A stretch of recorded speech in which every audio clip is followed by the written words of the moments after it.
Hi guys, welcome back to our channel. Good morning, good afternoon, good evening. I greet you all according to your time and locations. Thank you so much for tuning in.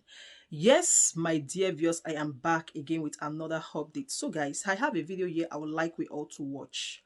But before then, if you're meeting my channel for the very first time, you're highly welcome. Please kindly do well to like, share and subscribe. Leave your thought about this video in the comment section. Let us know what you think about this video and I will see you towards the end. Sure, it's good to have you on State Affairs. Thank you very much for bringing me. You said Tinubu's government will trigger the Nigerian revolution. I strongly believe so. Why? Because revolutions brew over time, and there's always a spark that makes them happen. And in the case of the French Revolution, it was scarcity of bread. When people are denied of the right to move freely, to do their small businesses that give them a daily living, and they can't afford to eat, the revolution is near. Why Tinubu? What has he done? Tinubu, in 54 days of being in power, has introduced the highest level of suffering that's dislocated, policies, I would say, that's dislocated the economy in such a way that there's nobody in doubt as of today that the government didn't mean well for the nation. And they're two-pronged. One is the floating of the naira. As of today, the naira is almost 900 naira to a dollar. It'll probably reach 1,000 naira to a dollar before the end of the year. And the bitterest one is the removal of fuel subsidy, which has now made it impossible for about 80% of the populace who are engaging in informal economic activities to be grounded completely. Are they grounded? Yeah. If people cannot afford to buy fuel to the point that they have to walk to and from work, then they are grounded. If people can no longer move from one place to the other to do their business because they've been priced out of their ability to do so, they are grounded. If people don't have wages that can support their basic needs, they are grounded. And there's no question about that as of today. And you can see that an attempt to introduce palliatives fell flat on its face almost as soon as it was introduced. You see palliative as insult to the Nigerian people. It is an insult, but most importantly is to technically understand palliatives. It is actually a medical terminology for splashing water on a disease that you don't want to cure. In the US, when they say somebody is undergoing palliative care, it's an end-of-life type of care. That is for diseases that can be cured or want to be cured.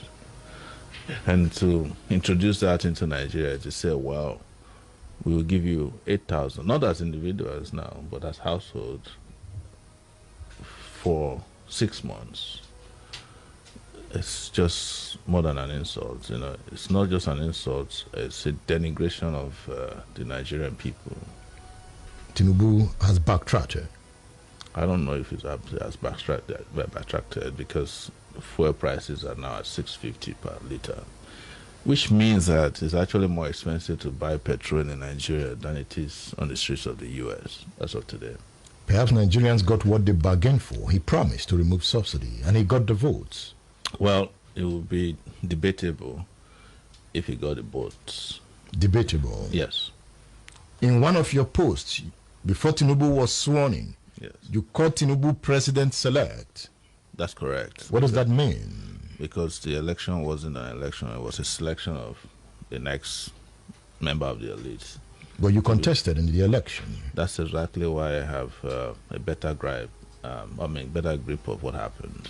What happened? There wasn't an election. That's what happened. There was a selection process. Who selected him? The Inec and whomever, all in the composition that made this grand theft happen. Grand theft? Yes. Would you have won that election? You don't ask who will win an election that didn't happen. An election you contested in. I told you, I contested in an election, but the people who organized the election did not conduct an election. They conducted a selection. That's been my position since the end of the electoral cycle in February. I've been thinking. Yes. Should we cause for revolution now? What do you mean by revolution? It's very simple. It is a total overhaul of a system of oppression, subjugation, and denial that's been our lives. It's to make a U-turn from that process and to do so by any means necessary. Did you say any means? Yes. Democratic means, you mean? Well, I do not have any other means that I've used beyond democratic means because I had to defend this in detention and in court. So you stand for democratic revolution? A revolution is a revolution. And I do not need to attach other adjectives to it. But you need to explain it. I've explained it many times. It's contained even in my statement of trial. Explain it to me. Well, I have just explained to you that this country doesn't work for Nigerian people and they need to change course and do so by any means necessary. Have you studied revolutions? I have studied revolutions. I know you have. Yes. Do you like the consequences of revolutions? There is nothing that has worse consequences than bad governance. You remember the reign of terror in France? I am telling you that there's nothing worse than what we've been through in this country since last. The French Revolution led to the reign of terror. You do not know about the French Revolution more than I do. I know you have studied the Russian Revolution. Exactly. I've studied, this Russian Revolution. I've studied the Cuban Revolution. It produced the killer instantly. And I've studied the American Revolution as well. So what is important for you to know is that all these countries that we have mentioned have been through revolutions at one time or the other. We haven't. That is probably why we are debating which one will work for us or not. But I'm saying to you categorically that there's nothing worse than what we are going through. And there's nothing a revolution will give you that is not better than what we're going through now. Do you have the intellectual core to trigger the revolution you want in Nigeria? I don't know who does, and I do not ascribe any intellectual capacity that is special to myself. But I know that we need a revolution, and I've committed my life towards making sure we have one. But for revolution to happen, you need an intellectual core. There is more than an intellectual core. Ready for revolution? Absolutely. Where are they? Well, you wait and see when the revolution happens. You have called for it. It did not happen. Why did you think that they were scared of a revolution in 2019 when I called for it? Because they understand that we are ready for it. And I was arrested and detained for 5 months over it. Like I told you, I underwent interrogations. I was brought to court. I was abducted in front of a judge. You were arrested or abducted? I was abducted and re-abducted in front of a judge in a courtroom, which you're aware of.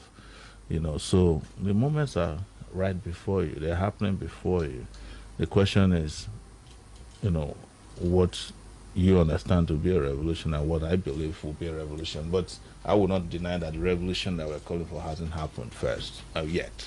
It hasn't happened. It has. Is it something like Endsars? Well, maybe it could be something like that, but Endsars is also not a revolution yet. Revolutions are a series of events over time before they finally birth. Because I'm saying perhaps Nigerians don't understand you. So you need to explain to them what you mean by revolution now. I don't think Nigerians don't understand me. You understand? I think because you call for it, they don't follow. No, it's actually not true that they don't follow. Because the revolution that I called for in 2019 had 26 cities participating in Nigeria. And it's not that they just participated.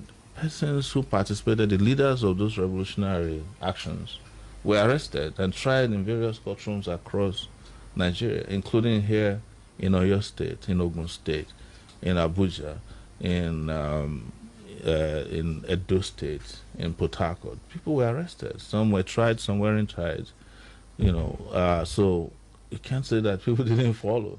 They brutally put down that revolution, and I was arrested even before the day of it. I was arrested on the 3rd of August, 2019, and the revolution now protests happened across Nigeria on the 5th of August, 2019. So people, even despite my absence, people did respond to it. And don't forget that I was the first to call for Endsars, by the way. But Endsars did not want you. Were you disappointed? No, it's not as if Endsars did not want me. It's part of what I'm telling you, that when the ruling elite sees that you are marching inescapably towards the revolution that they dread, they introduce all kinds of things, including confusion, between and amongst organizers of events like that. My disagreement with those in Endsars at that time who wanted to take over was that Endsars did not require people who are liaising with government. So all those Zoom meetings with Dangote and the rest of them, I was opposed to it, and I refused to be part of it. And those disagreements came from those, because you see, they wanted a limited edition Endsars, and that was why they were asking for 5 demands. And we said no. Endsars wasn't about police brutality. It was the response of the public, their own way of throwing out their frustration, especially young people, against the state. But Endsars started then having managers after they had said, oh, it doesn't need leaders. It turns out that they have leaders, but their leaders were having meetings, nocturnal meetings with government over Zoom. And when we exposed that, there were conversations on their part to say, oh, Showore wanted to hijack Endsars.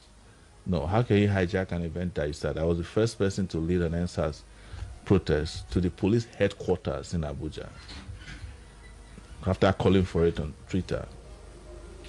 What happened in Egypt with Hosni Mubarak? Is there a revolution? The manipulation of public anger by the West, are you getting my point, against the likes of Hosni Mubarak, Gaddafi, are not completely the true picture of a revolution. But that is not to say that you must throw away the desire of the people to throw away those gangsteristic leadership like Hosni Mubarak. And that first stage has been achieved. Are you getting my point? The second stage was frustrated by the West because it was the Muslim Brotherhood that became the beneficiary of the revolution, the mass revolution in Egypt. And they thwarted that and then reinstated their own reactionary government in place through Sisi. So those ones are not to be overruled as revolutions, but they also can be considered as a process of revolution that has not yet been completed. So what is your clear example of a revolution? What country would you pick? I'm not after countries, all right? What model? Because somebody was asking me, Showore is your friend. Yeah. And he's calling for revolution now. Why are you not calling for revolution now? I said, perhaps you would need to explain to me what kind of revolution he wants. Maybe it's because you are not my kind of revolutionary, but we are friends.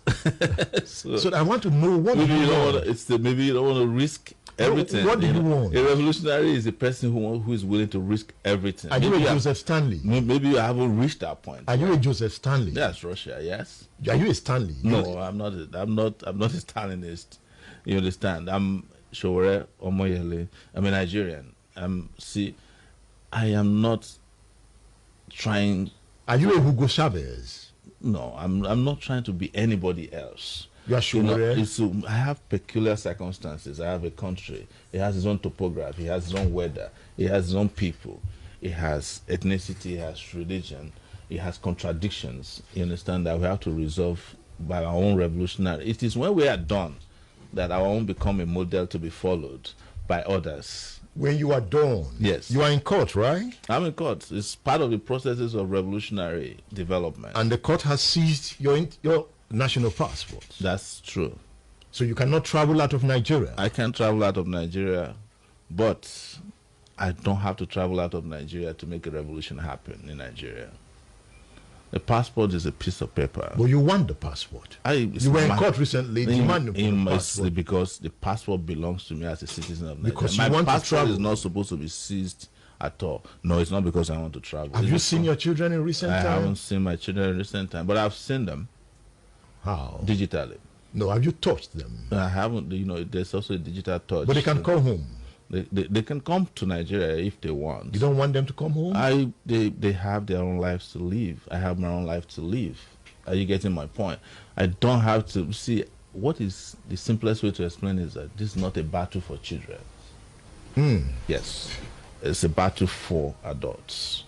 When the children get to their own challenges, they will face it. How is your wife? She's doing well. You miss her? I do, of course. You want to see her? I would love to see her, and I'm sure she would love to see me, yeah. Tinubu should release your passport. I'm not pleading with Tinubu to release my passport. Don't get me wrong. I don't need him to release my passport to even get out of Nigeria if I want to. Tinubu should withdraw the case against you. That's his own problem. They are the ones who instituted the case. When they are tired, they will withdraw it. The case never went anywhere anyways. We've been at it for 4 years. Only one witness from the federal government that testified against the federal government. The case has been reassigned 3 times, so this is the 3rd judge that we're on. What did the judge tell you the last time? That we have to be rearranged again in October. In October? Yes. How do you feel? I don't feel any differently from when I was first arraigned for opposing military rule when I was in the University of Lagos. Have you been financially strangulated? No, I can't be financially strangulated because my life doesn't depend on money. How do you survive? I survive because I have to survive, and the way other people in this country, in my position, beneath my position, survive. Do you have a business you run? I've always had a business. Sahara Reporters? No, my business is revolution. Revolution. So guys, thank you so much for watching. How wanna see the video? Wait till I think about this video. Make a leave in a thought for the comment section. I'll see you in my next one. Bye for now.